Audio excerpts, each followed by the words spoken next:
Okay, so maybe we should just start. It is 7:30 and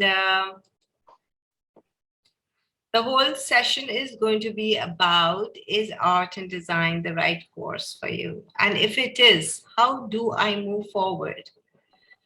So we all know that there are a lot of students here who are aspiring to study art and design. But, you know, as a counselor, I have come across my own personal experiences where I have noticed and observed that they really do not know what exactly art and design entails.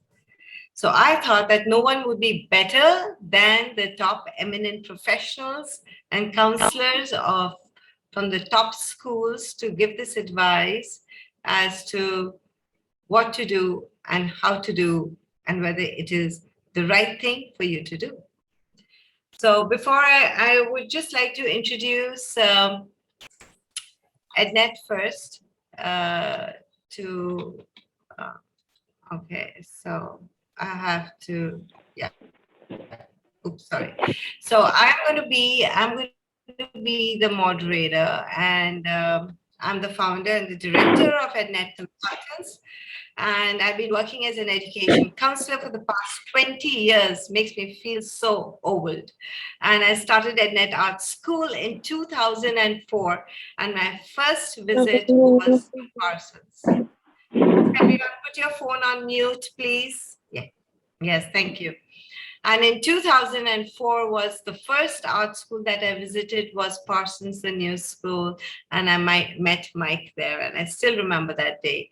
And under the aegis of Art Institute, thousands of students have received guidance and admissions to their desired schools and universities.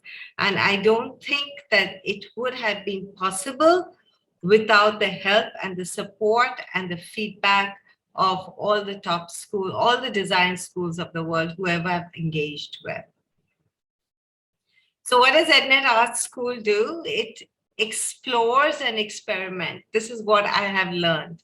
So today our school is known for hands-on training, expert personalized counseling, portfolio development sessions, and productions of original artwork. And that is very, very important. So before we move forward, I'm going to just take 5 minutes. I know we are running short of time and everyone has so much to talk about, but I just want to say that Ednet started in 2004 when I visited the schools, art colleges all around the world, which includes Europe, to really understand what universities and institutions are looking for in admitting their students to their programs. With this knowledge that I gained, I came back and I set up Ednet School of Art and Design. And this moved forward, and in 2008, the students developed and learned that art and design is beyond creating still life images, you know, it's beyond copying. And we began portfolio reviews with schools such as California College of the Art, School of Art Institute Chicago, Parsons, and many more. As we move forward in 2010, our curriculum started focusing on research and experimentation, leading to more 3Ds and 2D work, because that was the feedback which was given, that let your students experiment with 3Ds. Classes were given to define the clear differences between what is art and what is design. So Ednet set up its first graphic design program in 2012 in response to the emerging requirement of visual art communications, and emphasized a lot on computer-aided designs such as learning Illustrator, Photoshop, you know, a bit of animation, InDesign, GIF, and stuff, fun stuff like that, right? In 2014, students really started getting more hands-on experiences through studio art workshops with eminent artists and professionals in various fields of design, such as interiors, fashion, accessories, graphics, and of course, product designing was really gaining momentum at that time. And what we started doing was that we started getting these professionals who would give very exclusive learning and skills and techniques to our students to help them develop these outstanding portfolios. And at the same time, we expanded ourselves into various industries so that we could help and assist our students in getting internships, which I thought was very, very relevant before making the decision as to which area of design they were interested in. In 2016 was a time when we introduced installation work and block printing, lino cuts, printmaking into our curriculum. The portfolio kind of just increased and expanded to all the various areas, whatever we could think of, a student should learn, understand various perspective, new trends, influences. And we also started with art history classes, which initiated to teach students about the evolution of art and design. It was important because a lot of our students would just come and want to take the pen and the pencil and would start wanting to start drawing and sketching right there and then. And we did not think that was important. The first thing is to understand what is art and design, to do research about various artists, their different skills, their different techniques, understand what they like, whom they can sync with, and also understand art history to some extent. Then in 2020, the classes shifted online because of the pandemic. And that was our biggest challenge is what are we going to do with these kids, because when you are teaching, you all are artists in some way or the other. When you're teaching about mixing colors, doing watercolor theories, etc., and during this pandemic, we were teaching these kids online, and it was frustrating for both the students and the teachers. But it was a huge learning experiences. And it also helped us to experiment on various mediums, which was available in the house, in our environment, because everything was in a lockdown. There were no stores open to even get a paintbrush, And I think that is where we really taxed the imagination of our students and came up with this amazing collection of artworks. 2021, 17 years. And now our EdNet Art School embraces this new paradigm by not just following a set curriculum, but producing a real learning environment where students can explore. And I always tell the kids, think yourself as a bird, flying to that sky with no inhibitions, no boundaries. Let your imagination soar. Don't be inside a cocoon, and where students can explore their dynamic artistic abilities. And I can just assure my entire panelists here that in this beautiful journey of 17 years, they start off very apprehensive, very scared, but as they move on with the classes, I think they have really become brilliant artists. I would not say designers, but very good artists. Designing is one part which I'm leaving to you all. So what does EdNet Art School really do is it stimulates the students' creative and design thinking skills. It provides us with all the different kinds of resources, intensive curriculum. So you'll never find two students at EdNet working on the same idea or the same theme. They'll all be different, And I think I attribute this entire success to my arts faculty, who are not only very creative, but visionary, and most important, they are excited to experiment with the students. So our curriculum, in short, teaches even stippling, hatching, transparent, watercolor, pencils, charcoal, shading, acrylic, oil, color, posters, murals, dry pastels, 2D, 3D, clay modeling, a lot of relief work, paper, craft, lino cuts. You think about it, and we are teaching. And And that is exactly what EdNet Art School is actually has been conceived for, is to teach everything and anything, whatever you want to learn. And I'm not saying that, but I think in these years, our students, wherever they have gone, they have really done wonderfully. And that makes EdNet very, very proud. I just want to share some of the students' work. Um, so here we have our teachers who are also teaching, experimenting, they're working with the students. Our teachers are absolutely fantastic.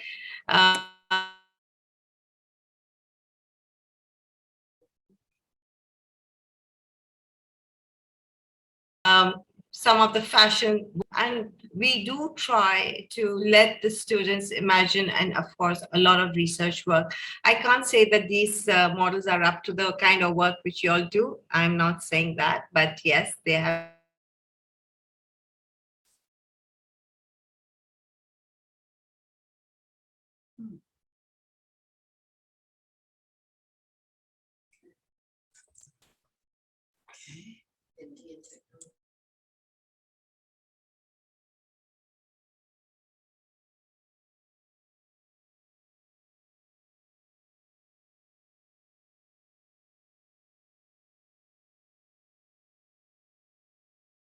tried. This is some of the three still life. I'm not talking about still life, but sometimes we just want to observe, something like, you're doing an action is more like photography, and how does it reflect in a piece of art? And that is something which is quite exciting.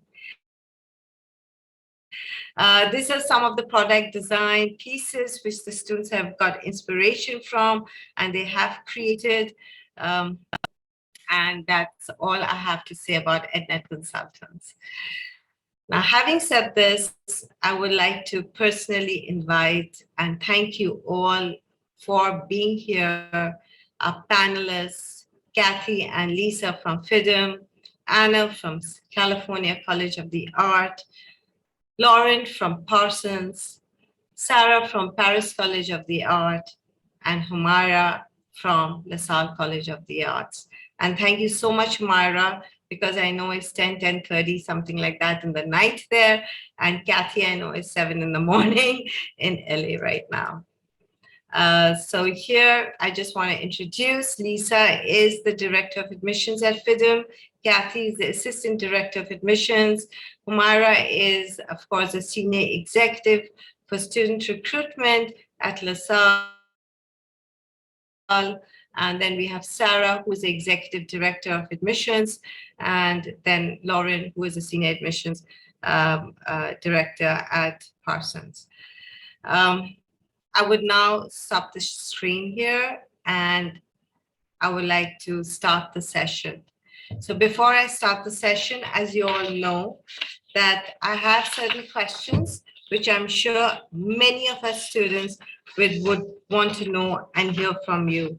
So maybe we can start first from Sarah. And Sarah, can you explain, I mean, when we talk about art and design, what does art and design truly mean to the students? And when should they look into this field? How do they know that they have that creative stint in them to move forward in this particular area of design? That's a very big question there. I'm not sure that I can answer what is art and design in a short phrase, but I think that I can more accurately respond to the second half of your question, which is how can a student know whether this is a good direction for them to explore?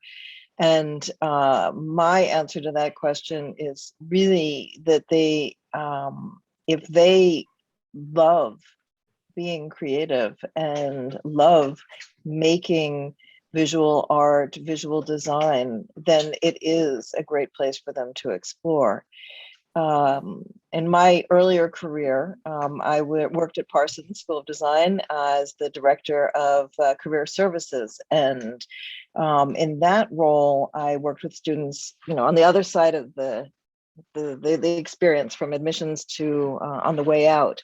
And in career services, what we would talk about is you want to find a job that doesn't, as we all know, we want to find a job that doesn't feel like you're working. You want to feel like when you go into work every day, that it's just fun. And so I would really encourage any young person who enjoys drawing, enjoys photography, making videos, being creative in a variety of different ways to explore this possibility. In the old days, it used to be that you had to have a certain skill set to be able to get into art school. You had to be able to draw from observation, and that has really changed. We're looking at, at least I would guess that most of my colleagues would agree that we're looking for a much larger set of skills these days. So it's not just that you have to, be able to sit down and draw the figure. You need a lot of other things. You need to, or have other skills than that, like really great conceptual skills, or being a wonderful photographer, videographer, etc. So, thank you so much, Sarah, about that. But coming to FIDM, I had gone to the website. In fact, I was given this feedback by Kathy too, that they have a small little kind of a, I wouldn't call it a psychometric test, but a little kind of a questionnaire there, which helps the student to at least identify which is the area that they could be interested in. But wouldn't that be challenging, because they're not so exposed? A 16, 17-year-old is not that exposed to those different disciplines of art and design. It's difficult for them to make that decision right from day one that, this is what I really want to do. I may have the creative skills. I like photography. I might like playing with materials. I like sculpture, I like blah, blah, blah. But I may not be exactly very sure about what I want to do. So Kathy, this questionnaire that you have in your website, does it really work? Does it really help the student to identify as to which area they would like to focus on, since you do not have an undecided program in your school? We do not. Students are declaring a major. And I think the career quiz is a great starting point. It doesn't necessarily indicate that now is the right time. We have students right from high school all the way to 60. We have a lot of career change as well. And that's why the application process is so critical, because we're able to connect with students, develop relationships with students. And if it is the right fit, then we encourage them to stay in, navigate through the process. And if it's not the right time, then we encourage them to explore other educational avenues to prepare for this, FIDM adventure. It's a rigorous program. It's definitely more of an applied art. So, to Sarah's point about, working in the Career Center, I think the biggest difference, between art and design is that art is a form of communication. And I think to have a fabulous career, you need to be an elite. I think in design is definitely attached to function, and it tells a story. It can be architecture, it can be designing a broom handle, it can be fashion. So I think connecting students and just making them aware of what is out there and what is available is the first step. And then again, making sure that it's the right time and the right fit. Yeah, I know, but that's kind of a little hard, which I'll ask Humaira right now, because LaSalle does the same thing. It doesn't have a foundation program. Mm-hmm. And, students have to make that decision about what they want to do and, move on to their choices, because some of the schools, like even LaSalle or, Parsons, as well as FIDM, does not have only design courses. They also have areas which is related to design, correct? So in that kind of a situation, that kind of a situation, my electricity just went off and I was like, oh my God, I think I'm going to lose my signal. So in that kind of a situation, what if a student moves into an area X, say fashion, and decides that this is really not what I want to do and I want to switch to something like interiors? What happens then? Would that be Are my you- turn to answer? Or Yeah, Humaira. Yeah, Humaira, I would like to ask that because LaSalle doesn't have a foundation. All right, of course. Thank you, Niharika. Okay, so basically, like what Niharika ma'am has mentioned, indeed, LaSalle does not have any foundational programs. All students who actually applied for the bachelor or even the diploma programs, they would have to go through the 3 years of study in the college. On top of that, let's say if the student, decides to change the program, maybe sometime in the second semester or maybe the second year of school, for example, if the student is in the fashion program and he or she would like to change into a different specialty altogether, a different specialism altogether, a different program altogether, it's not like it's impossible, but they can actually speak to the student services in our college that will be able to assist them, because they have to meet the faculty members of the next program to ask the best advice. What can they do, what can they submit to show that they deserve to change to the next program. On top of that, some of our students will actually withdraw from the current program and then they wait for the next intake to apply for the other program that they want to go. So usually what we do advise our international students is that you have to try and be sure of what you really want to do, because doing art, being in the creative industry, it's not really the same as doing business or maybe doing finance or computer science, and stuff like that. So most of the time we usually would ask students to be 99.999% sure before they apply for the program here in this college. Yeah. 99.999%. Yeah. So that's where California College of the Arts and, most importantly, even Parsons comes into the picture, that they have this very, very interesting course, Undecided, right? And I think most of my students, I would say 90% of my students go undecided. I don't know whether it is the fault of EdNet or is it something which just generally happens, because when the students are experimenting and playing with so many different areas of art and design at EdNet Consultants, they land up getting confused. They suddenly enjoy, working on Photoshop, and they like doing their visuals. They like using computer-aided designs. Then simultaneously, they also like doing fashion, and they like doing something else. And, it's just that they're exposed to too many things. So I don't know what to do. Should I just actually restrict them to one particular area and say, just learn this? Or should I actually give them that option to learn everything? And that is where that undecided, I think Lauren will definitely vouch on that 99.9%, like Humaira says, students of mine want to go for undecided. Very few people want to actually have that, are actually very, very sure about this is what I really want to do, because we really do expose them to too many areas and disciplines. Well, that's the program that's, called Undecided. And why It's such a not? cool program.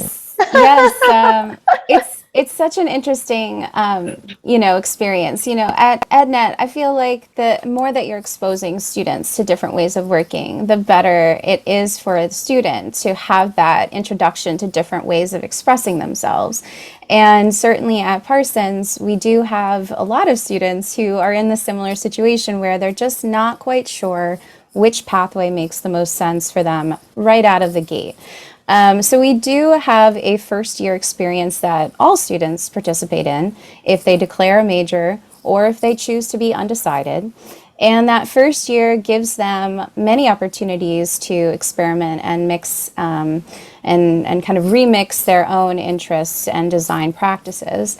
And what happens for the undecided students is we invite them to declare their major first. So they, in March, after a full semester, are invited to decide which program they're most drawn to. In some cases, they are competitive programs, so they are asked to do a little portfolio to present to faculty for that major. But in most cases, the undecided students are brought into the program that they are drawn to. And after that, all of our students are asked, do you still intend to remain in your major? And there are some switches even amongst the declared students. So it is an interesting first year experience in that students find out a lot about themselves in that process. And we do, try to introduce them to project-based learning that gets them to challenge their preconceived notions about what they are, quote unquote, good at or drawn to and how they could explore going forward. Yeah, I think Anna would agree with that too. Does Anna, California College of the Art, give the same kind of an option?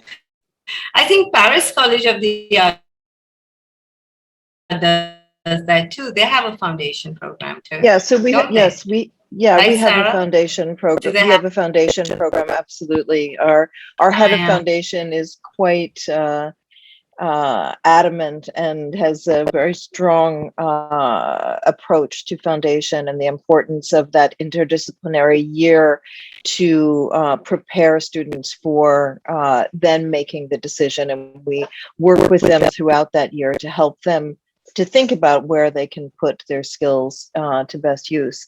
But I also wanted to make one other point, which I think this past crazy year and a half that we've been living through has shown us, is the importance of being creative thinkers.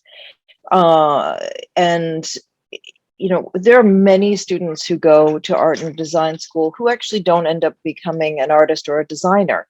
They become often involved in the art and design industries, but they might not even do that. They might go on to do something else, but that education that you get in an art and design school gives you that way of thinking that is really about being creative, about moving beyond what the expectation is, about looking at something from a totally different perspective.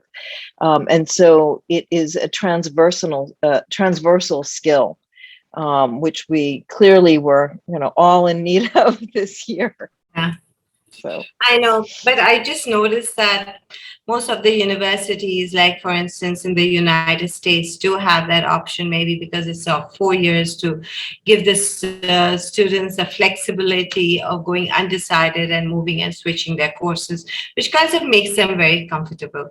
But at the same time, most of the European schools and the ones which is in the East, like Lasalle, they do have, as well as UK, except for the University of Arts London, which is a different situation altogether, offer 3-year programs. So sometimes the students who are absolutely very, very sure about what they want to do, they feel that it is better to go for the 3-year program than spend another 1 year trying to explore or identify what their true interest is. Am I right, Anna? I mean, what is your experience about that? Yeah, thank you. So one thing I just wanted to throw in is I think that kind of interdisciplinary curiosity that you're talking about is actually something that I don't know if I'll speak for everyone, but I will say we all are seeing and actually promoting within our programs.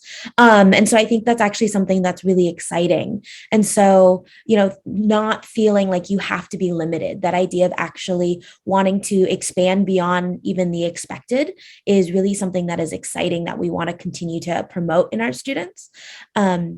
So that is also why, for example, at CCA, we do also have a first year curriculum to allow students to continue that momentum that they're already having with you of that exploration and curiosity, and getting to, in that first year, try taking courses from different major programs so that by the time they've finished their first year, they can declare their own program.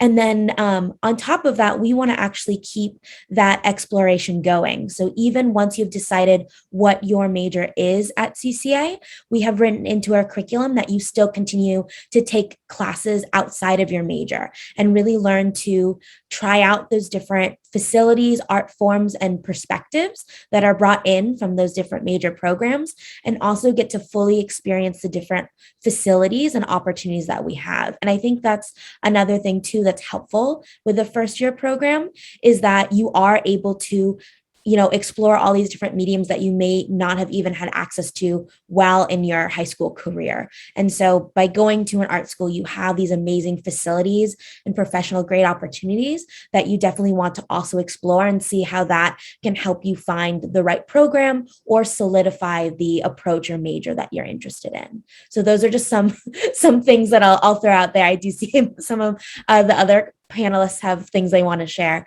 but definitely thinking about, it's a great way to start seeing what's a good college for you and what their approach is when it comes to having an interdisciplinary practice and expansive approach. So I know this is a question which I was going to be asking first, but I was actually waiting for more participants to come in before asking this question. Is a little brief introduction about each school. So I know I do have a lot of questions for you all, but maybe we can, since I can see some students are still moving in, but we can start with Anna. And Anna, if you can just give us a few lines about CCA, California College of the Arts, and its unique points, and then we can move on to the next panelist. Yeah. Yeah, sure. So California College of the Arts is a fine arts and design school located in the San Francisco Bay Area. So our main campus is going to be located in San Francisco, and we also have our sister historic campus over in Oakland. We offer classes and have facilities on both locations. We currently have 23 different major programs, so quite a lot to choose from, everywhere from the traditional fine arts to craft making, design, media arts, and also in the liberal arts studies, along with a writing and literature program. So I won't take up everyone's time by listing those, but they're definitely something to check out. And again, really focusing on having that interdisciplinary focus, so allowing the curriculum to be open for students to explore. Three kind of core values that I'll illustrate today. One is going to be sustainability. We think no matter what major program that you are interested in, thinking about the environment sustainable practices is so important to us when it comes to having emerging artists and designers and creative thinkers. And then the two other core kind of mission values that we have, I think, go hand in hand. And that's going to be community engagement and social responsibility.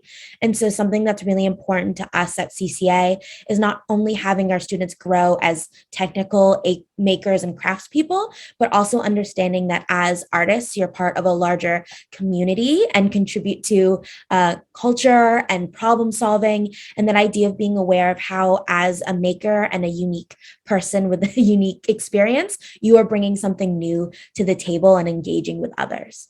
So those are just a brief. Yeah. Anna, if I have to say, which is that number one program of CCA, what would that be? Oh gosh, that's such a hard question. I guess I'll say, as far as the most popular or largest programs we're seeing right now, it's going to be animation, architecture, and graphic design. Okay, great. Thank you so much. Humaira, can you just give us a little brief about Lasalle, as well as what is the number one program, though I know what it is, but still I would like to hear it from you. No worries at all. Okay, so basically, Lasalle College of the Arts is actually situated in Bugis area. So if you've been to Singapore before, we're located pretty much in the heart of the central business district of Singapore. So it's at a really prominent and pretty great location. Of course, we are a specialized arts college leading in a design institution. We've got 30 different programs ranging from the visual to the performing arts.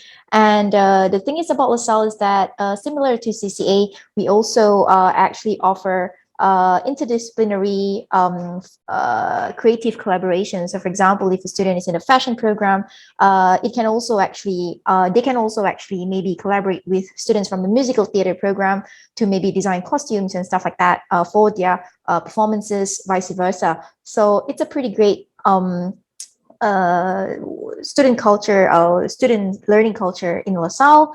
On top of that, our learning environment is also pretty great because the class size is kind of small, perhaps maybe one lecturer, one professor, to maybe about 20 to 25 students at max. So it is an optimal size class. Both parties can actually get the equal kind of attention and focus, vice versa. And of course, being in Asia, although most of our students are locals and are Singaporeans and PRs, but 40% of our students are international students. Certainly a big bulk of them are from India. We've got friends from China, South Korea. We even have friends from the United Kingdom that actually come into LaSalle. We have students from Brazil as well, all the way in Brazil. Our bachelor's and our master's programs are also endorsed by Goldsmiths University, which is under the University of London, but the curriculum is actually original and developed by our very own faculty member, catering a little bit more towards the Southeast Asian market.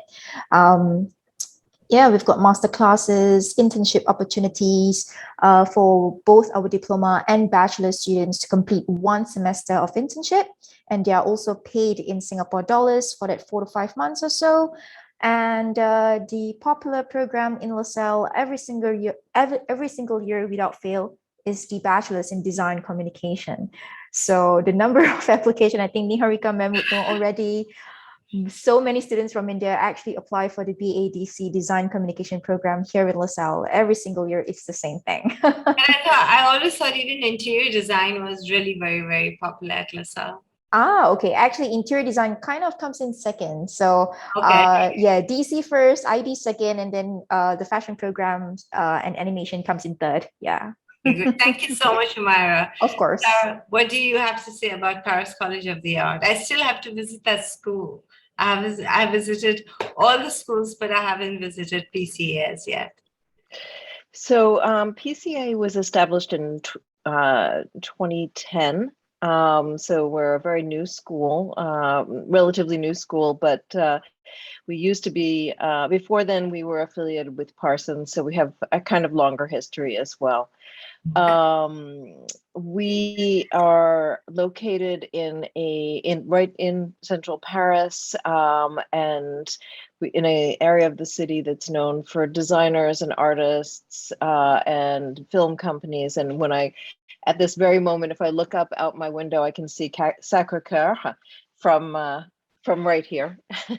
So if I turn the computer around, you guys would see it. We offer degrees, undergraduate degrees, Bachelor of Fine Arts, and we also have master's, MAs, and MFA programs.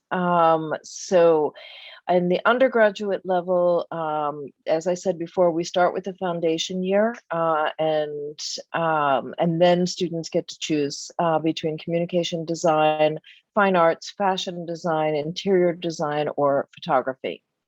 I would say, to your question about the strongest programs on the undergraduate level, our biggest program right now is fine arts. And then secondarily to that, or sort of additionally to that, we also have an undergraduate BFA, 3-year BFA, we're running in conjunction with Emerson College.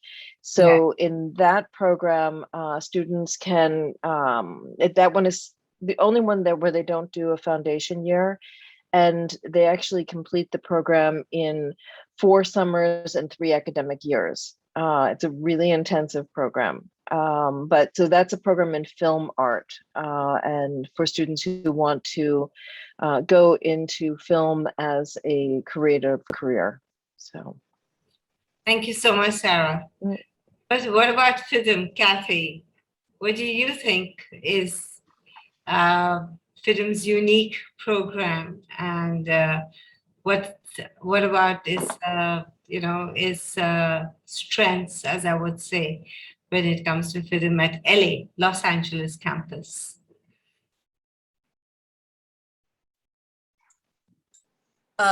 Yes, our main campus is in Los Angeles. We have a branch in Orange County, and we just celebrated 50 years. And I think we are probably unique to the panel, as we are more of an applied arts college, offering degrees in beauty marketing, merchandising and marketing, apparel industry management, fashion design, of course, digital marketing, which we're excited about as being one of the only schools that now has a social media digital marketing major. Our strengths, I think, are many, but you know, as Anna said, we don't have enough time for all of that, but I think the fact that we layer our degrees is a strength. All students begin with their Associate of Arts, and then they can layer it with a bachelor's and leave school in 4 years with 2 degrees and 2 discipline. We have a fabulous MBA program. And then, of course, the library. It's the largest fashion and interior design library on the West Coast. And we are, of course, excited to be in Los Angeles, where there is still a lot of manufacturing done. So I think the exposure to the industry, the internships, the students are placed in jobs while they're going to school is a great way to enlighten them. And I think overall, we're preparing our students for an industry with 400 to 500 different job titles within each major. And about 80% end up in jobs that they had no idea even existed. So it's a great eye-opening experience. Oh, that's great. Because I think what is very unique about FIDM is also the fact that it has an associate degree. So you have 2 years of a Right. particular program, and then the student gets that opportunity to go and work and Yes. then come back, because that's a part of an OPT, come back and then do the balance 2 years, get the bachelor's degree, and then is allowed to again work minimum 1 year OPT. right? Again, and then of course, if they did an MBA, they could do another OPT. Yes, So, yes. Yes. So that is, I think, just like FIT, FIDM does have that huge advantage. right. Thank you so much, Kathy, Sure. for your inputs here. Lauren, what do you have to say about Parsons? And its Sure. uniqueness, and what is the #1 program at Parsons, which is the hardest to get in? I would be happy to share that. So at Parsons, our primary campus is based here in New York City. We do have a second campus in Paris, and at both, our students collaborate with their peers at the New School. So Parsons School of Design is part of a larger university called the New School, where students connect with industry partners and really harness their creativity to reimagine and redesign a better world. And that really exemplifies the values of Parsons. We think a lot about sustainability, social justice, and through our curriculum, foster a lot of exploration. Students really benefit from being at the New School because of a variety of university-wide minors. So you can explore areas outside of art and design, and also can earn a dual degree program, earning both a BFA at Parsons or a BA at Eugene Lang College of Liberal Arts. So another way to kind of differentiate yourself in the field with additional skill sets. But I think really what happens at Parsons is our students become deep thinkers and are definitely looking to engage and think critically about how art and design can play a role in addressing the pressing issues in our time. In terms of popular programs and what students are drawn to, very similar to what I'm hearing from other panelists, I think STEM and certainly communication design is of interest. And we've noticed the past couple of years, communication design has been the #1 major from students applying and studying in India. But the second most popular major is fashion design from students studying in India. And our strategic design and management business program is our third most popular program. Fine arts is right up there next. And then undecided, as you already mentioned, Niharika, is definitely a draw for that flexibility. So many different options as there are on the panel as well for students to find their fit. The most important thing here is that when someone's thinking about going to the United States, I would like to ask especially those schools which are in the US about the STEM programs, because this is a question which all my students ask me, how can they stay in the United States after graduation and get the opportunity to work there? So the best way to move forward is STEM. So, let me ask Anna. Anna, what are your STEM programs at CCA? Yeah, that is a great question. So currently, our STEM designated programs include animation, interaction design, our MFA program in comics, our Master of Design of Interaction Design, and our architecture program. So we have a bachelor's in architecture, a master's in architecture, and a master's in advanced architecture. So those are currently our STEM designated programs. But you also have a bachelor's in architecture. Is that STEM? Yes, that is. So all three of our architecture programs are all STEM designated. Okay, great. And what about you, Lauren? What are the courses at Parsons which are STEM? So at Parsons, we have two that are STEM programs. I mentioned communication design, but we also have design and technology, which is a program where students explore game design as one possible pathway, or wearable technology, the technology like Fitbits, or even simple things like pedometers that we use to change and interact with one another in our daily lives. I see. And what about FIDM? Does FIDM have any STEM programs? We don't, but Yeah. it has not affected our students at all In terms of job in opportunity? terms of working. Yeah. Oh, okay, great. Let me come down to the job opportunities in the various countries. Let's talk about in Paris, or in Singapore. I know considering the pandemic and the COVID situations, parents are really very, very skeptical about sending their students overseas because it does cost a lot of money, design education is not exactly very cheap.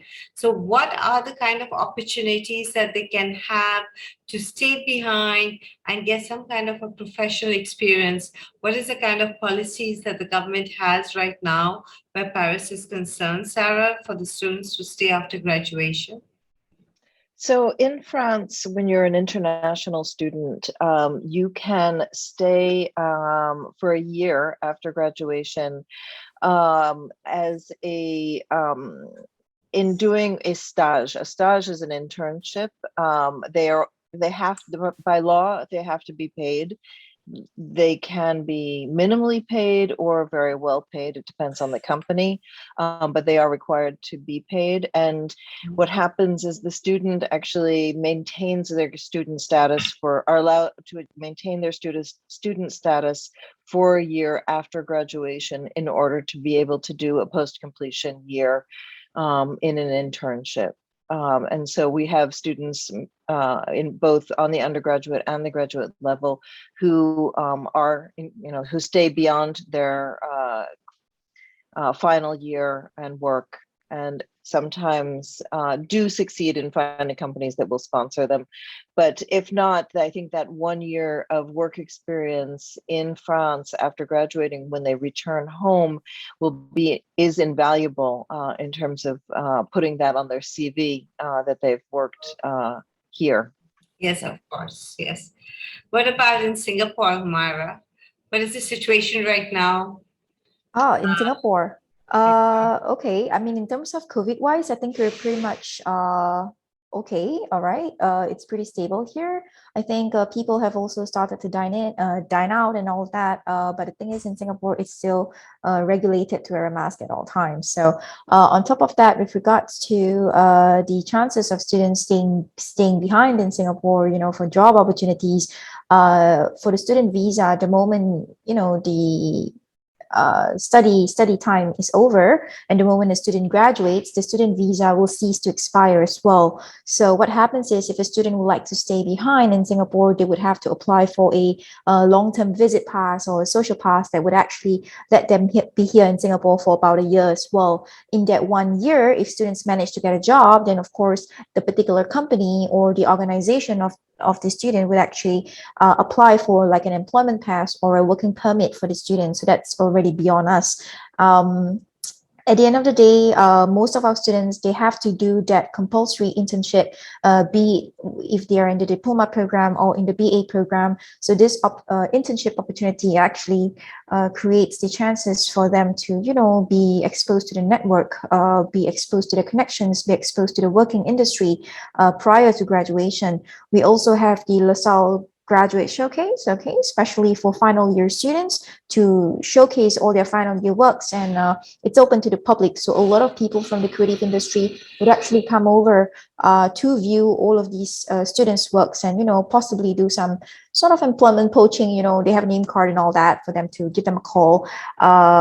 Additionally, we also have the career services team, whereby, let's say, if students need help in some job positions, any job positions available in Singapore, or how you can do like a great resume, or how you should present yourself to a future employer, our career services team would be able to assist students with that as well. So they can help the current students, the students who are graduating, as well as students who are alumni of LaSalle College of the Arts. Yeah. And I've heard that it's really very difficult to get the student pass in Singapore. Student pass is okay. I think at this juncture, we're talking about the entry approval, which is the second. Yeah, because the thing is, unfortunately, Singapore is still closed for the borders for individuals coming in from India. For myself, in fact, we're also not sure when that will open again. Of course, I'm managing the Indian market, so I want all my students to come in ASAP, but currently, they will be on remote learning until further notice. Yeah. Regrettably for that part. Yeah. I just want to ask especially Lauren, and I want to ask everyone, all these students, when you are looking at the portfolio, right? So they'll definitely, each school has their own way of reviewing the portfolio. The kind of things that you're looking at the portfolio may be very unique to each school, correct? So I can't go into the fact that, okay, what does Parsons look into a portfolio? I know that FIDM has their own specific projects for each and every course that they're applying for. But if I have to ask Parsons, what exactly are you looking for in a portfolio? What would that be?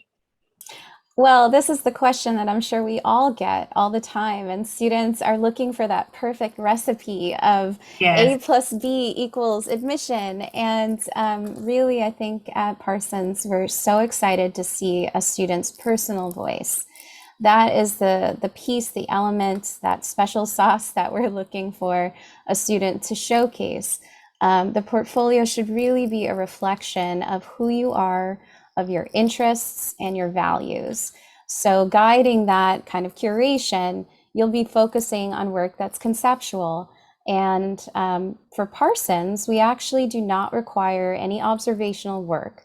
So within the very limited number of slides that we require, which is 8 to 12 slides of work, we hope that you can pull together your best, most resonant work that showcases creative thinking, your own personal style and point of view. We do have lots of ways for students to connect with us and offer portfolio reviews before they apply as well. So I always encourage students who are curious to know more about what Parsons is looking for and what all art schools here on the panel are looking for to connect with us individually so that we can give you one-on-one feedback about your selection and speak more specifically about what we're looking for in the portfolio. I think, with, as I said, 17 years of experience, I've gone through this journey about who actually wants what.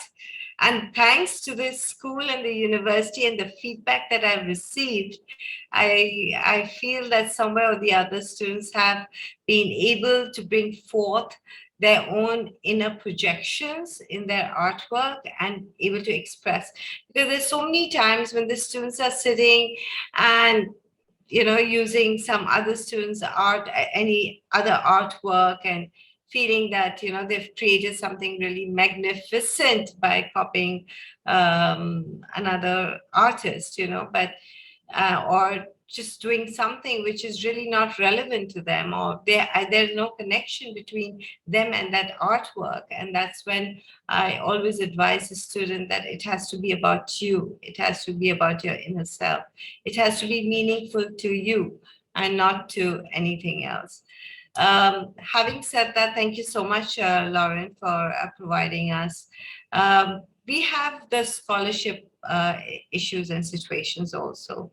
As we all know that because of the pandemic, everyone has been hit very badly financially, all over the world, even in India.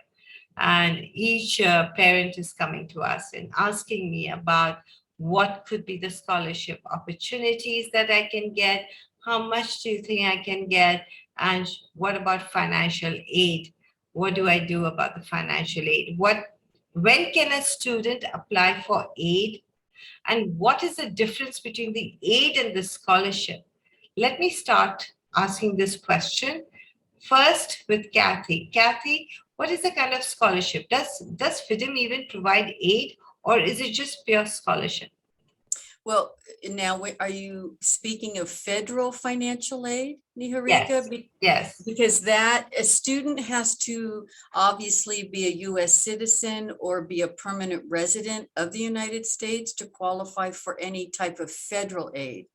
Okay. There are some rare private loans if the student has a connection in the United States with someone who is a citizen or resident, but that is rare. But we do offer academic merit scholarships for grades, and typically our students from out of the country are good students. And so we do offer an academic merit scholarship. So we always encourage them to connect with their advisor to find out what that is. And if they're early on starting their senior year, what grades do they have to maintain to be able to earn that scholarship? Okay, so basically what you're trying to say is, if someone could just let me know in general that the academic grades play a very important role in getting scholarships, merit scholarships, because Correct. most of the students feel that just because they're going into the area of art and design, the grades really don't matter as much as the portfolio.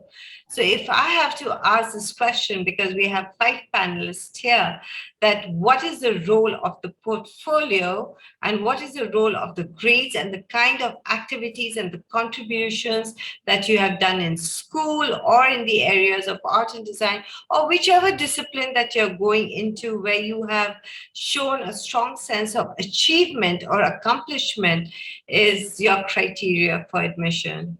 So yes, let's start with Anna. What does Anna think? I mean, what is the ratio that we're talking about quickly between the portfolio vis-a-vis the other areas of grades and activities and your profile, basically your application?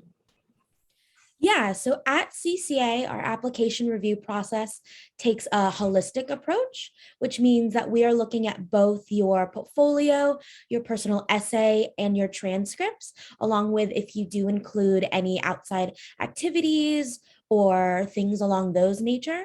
I think Lauren had mentioned a really key word, which is personal voice. So our application overall is trying to get to know you and your story and understanding who you are as a unique student, maker, thinker, artist, designer. And so all of those elements come into play. So I definitely tell students, yes, of course, you want to have a strong portfolio, but to not neglect your grades, because that does also come into play in our full holistic review. And then I do just quickly want to touch on that aspect of that personal essay, because that is going to be really important to give us the context to what we are seeing. So giving us the context of your enthusiasm in school or the concepts you are passionate about in your art practice. So giving us that explanation of this is who I am, this is why this contributes to the art that I'm making, and this is why I'm a good fit for your college. So those things all really do come into play for us, our merit scholarship consideration. Yes, great. I think should I guess post a link on at the close of our email? Yes, of course. Yes, definitely, Lauren. But what I think what Anna said is exactly what Lauren would say, that, because that is something that you're going to look at the application very holistically, because you have essays and you have your portfolio, you're narrating your portfolio, expressing each and every artwork, and you have your statement of purpose with your Common App essays, as well as your activity listing and your grades, etc.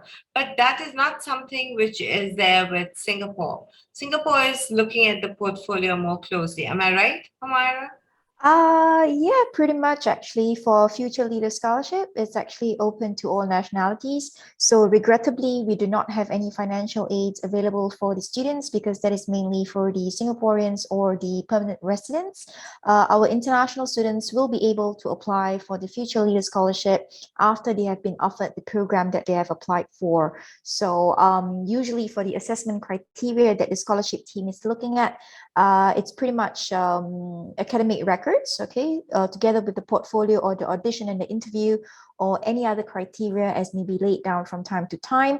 I believe the academic record, they kind of take a look at that as well, okay.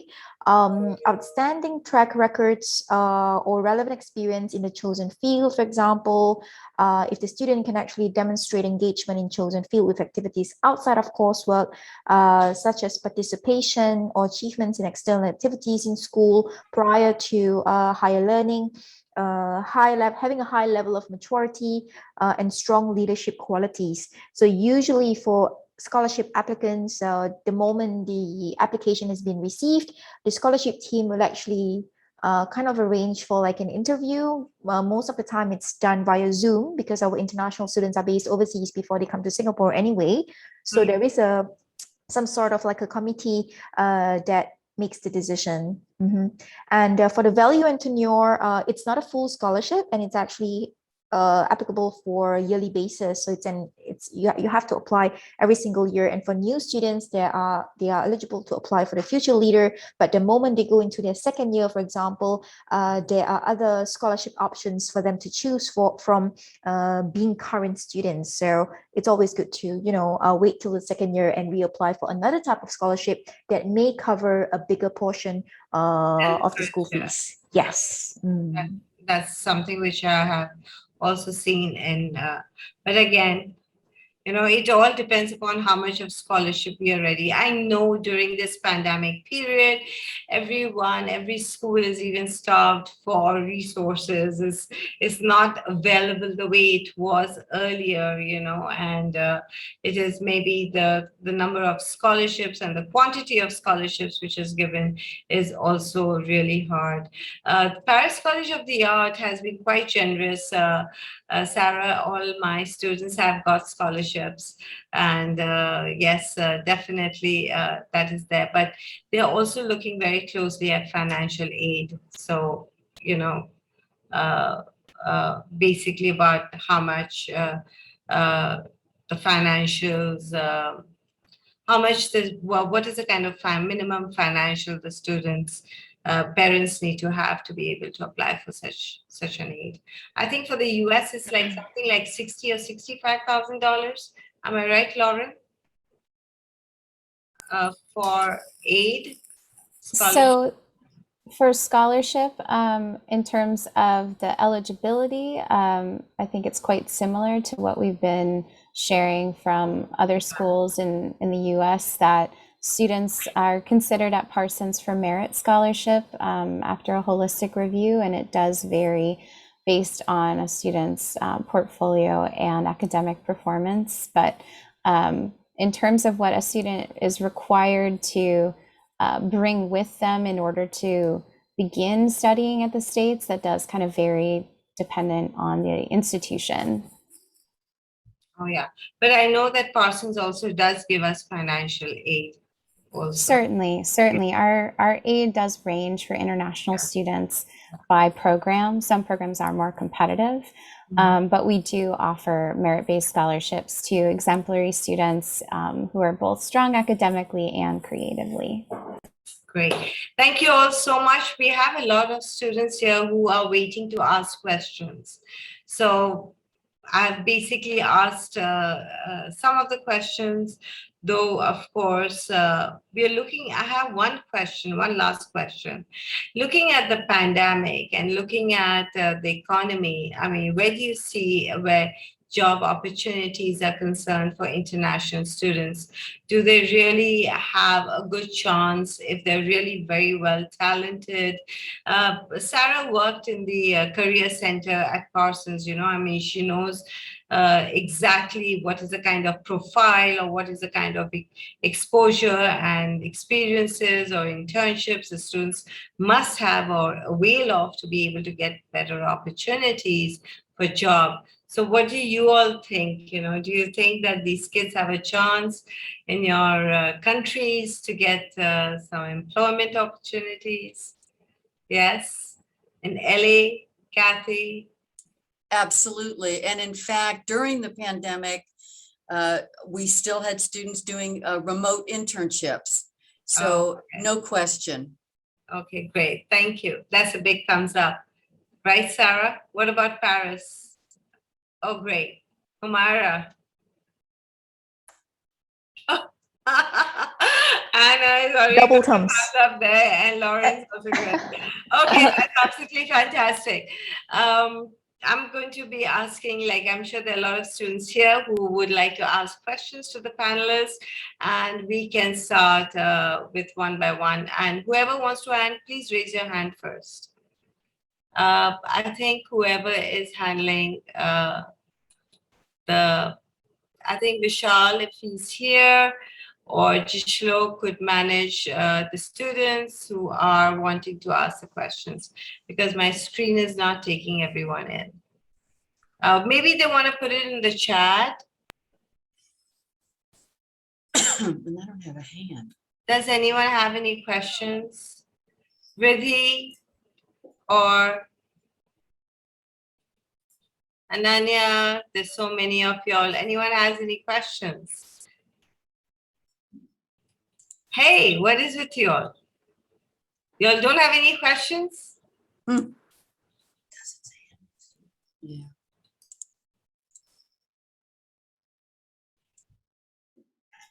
Yeah.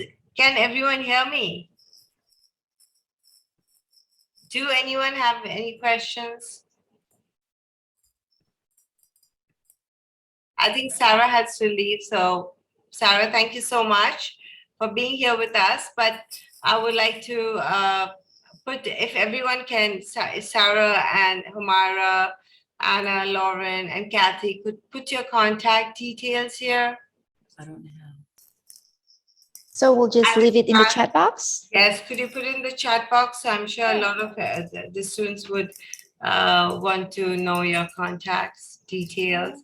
And of course, I will be sharing all the students who have participated here today with you all on their information, right? I mean, let me see if I've covered up everything. We talked about the academic performances, which was so important because most of the time the students feel or felt that, it's just a portfolio and nothing else. And of course, we started with the right attitude and the right attitude towards the art and design field, because sometimes you get so tired of studying, your academic journey is so rigorous and tiring, and people think that art and design is all about having a canvas with a paintbrush and that's all about it, but it's not. In fact, I always advise the students that it is one of the hardest course. In fact, some of my students who are studying in all your schools have told me, please advise your students, Niharika ma'am, to forget what food is and sleep is if they want to come into the School of Art and Design.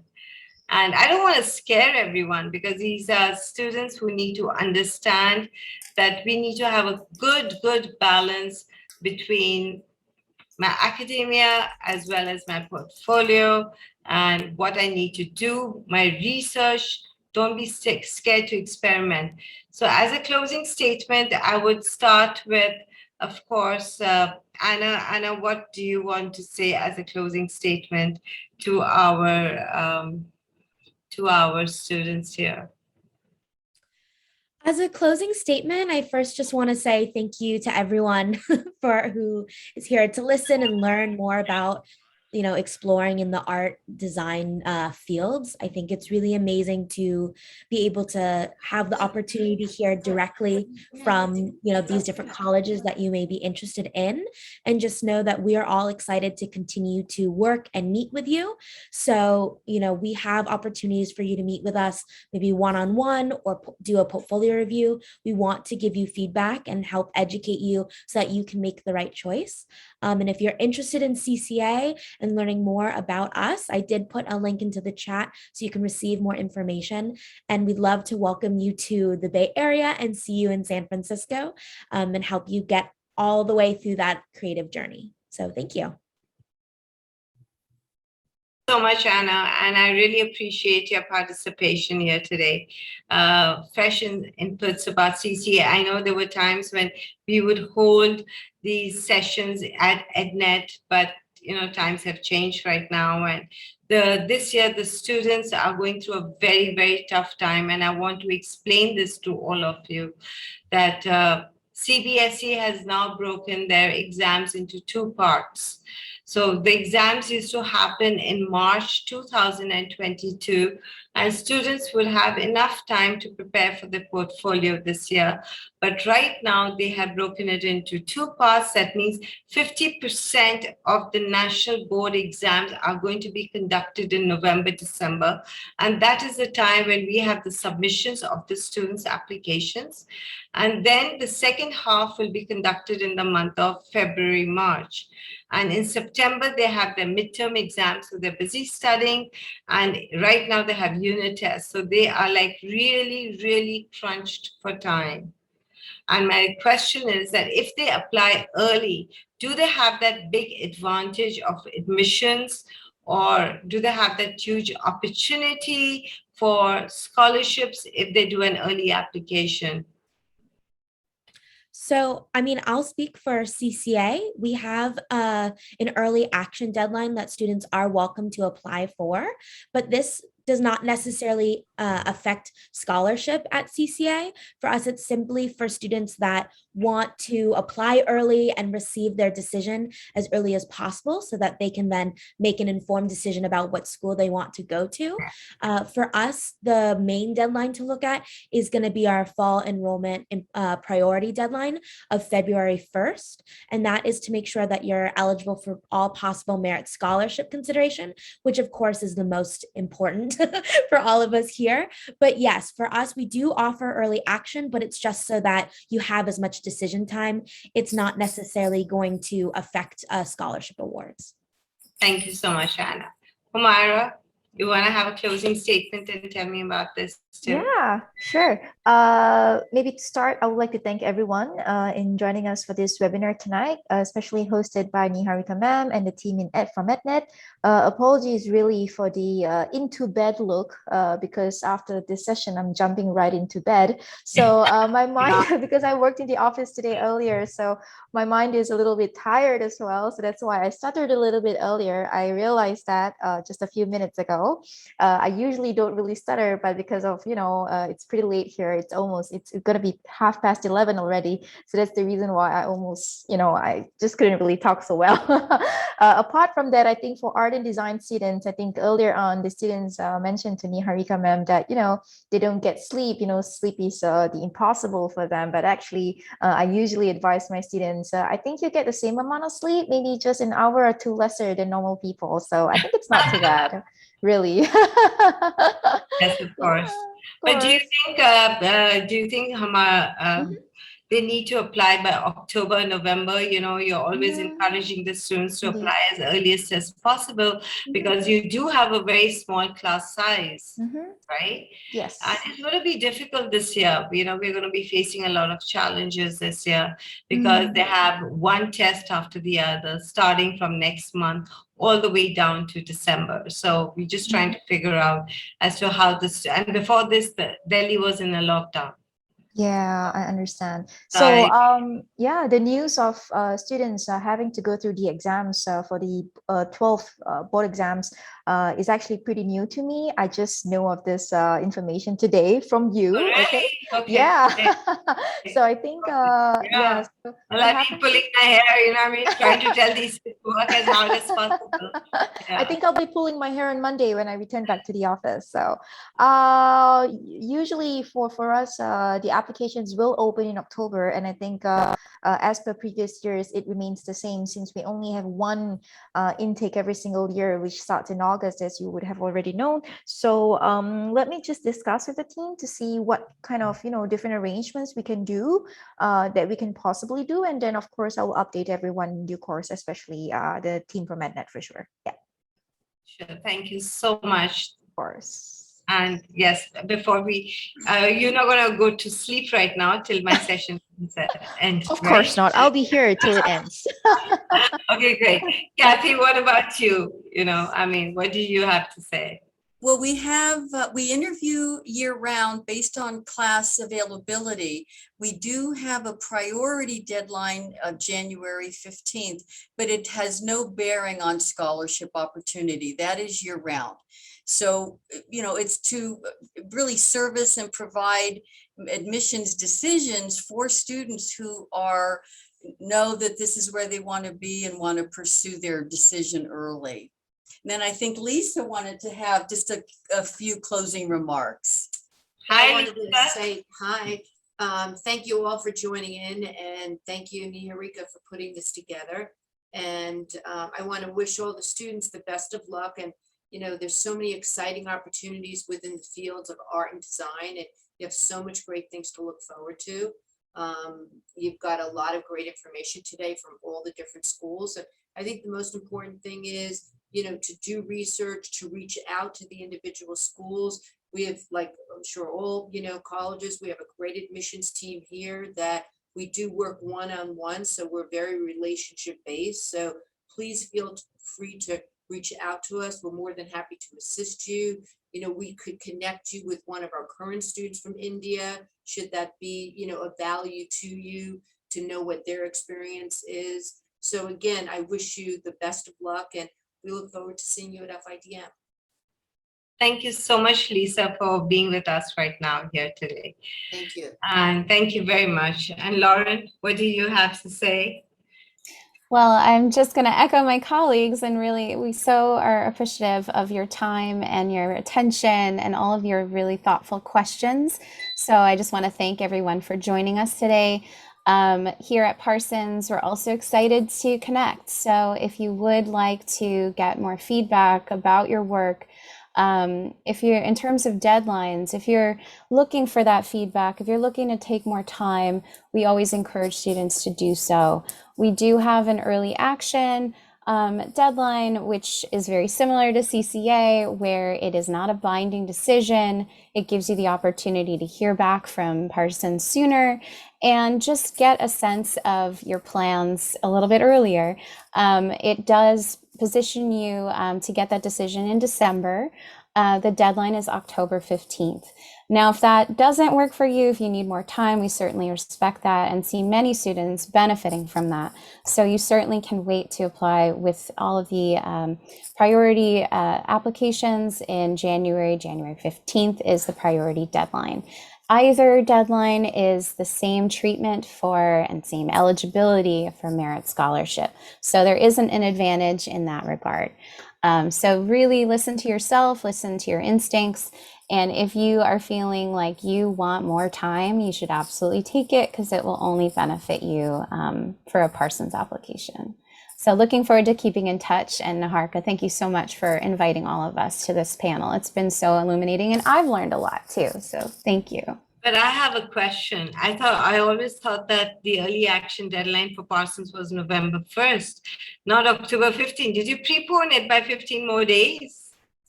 Let me, this has been quite an interesting year. With the pandemic, we have made some adjustments to our deadlines. Okay. But we did want to encourage students to kind of take their time. So honestly, if January 15th is a better fit, students should absolutely take advantage of that. And there's no harm in waiting. And I do apologize. November 1st is the current deadline. I told you. clearly haven't had my coffee Sorry, yet. just gave me a heart attack. I was like, oh my God, she's preponed it by another 15 days.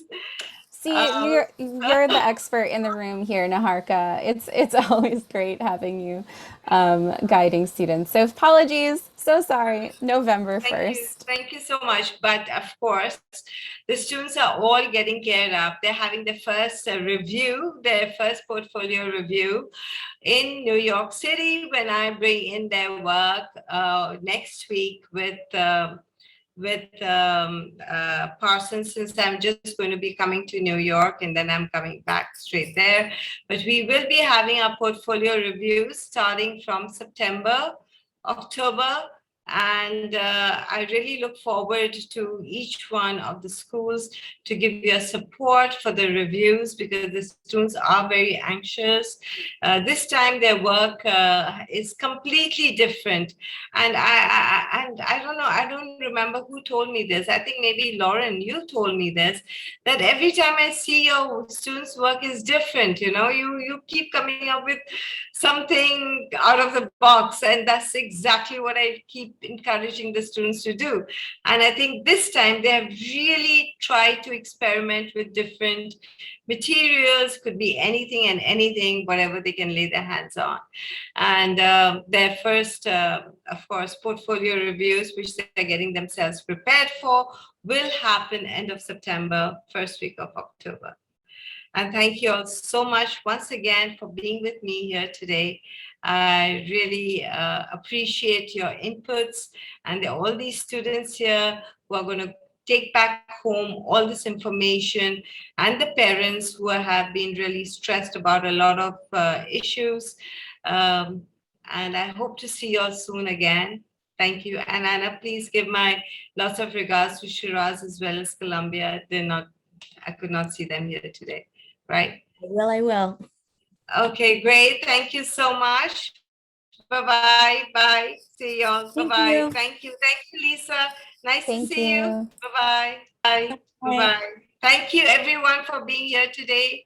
All my parents and the students, all the participants. I appreciate taking out your time to being here for and meeting with the panelists. I hope it was informative.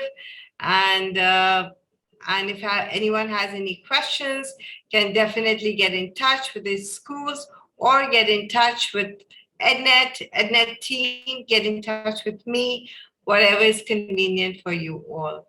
Thank you all once again for being a part of this session. Thank you.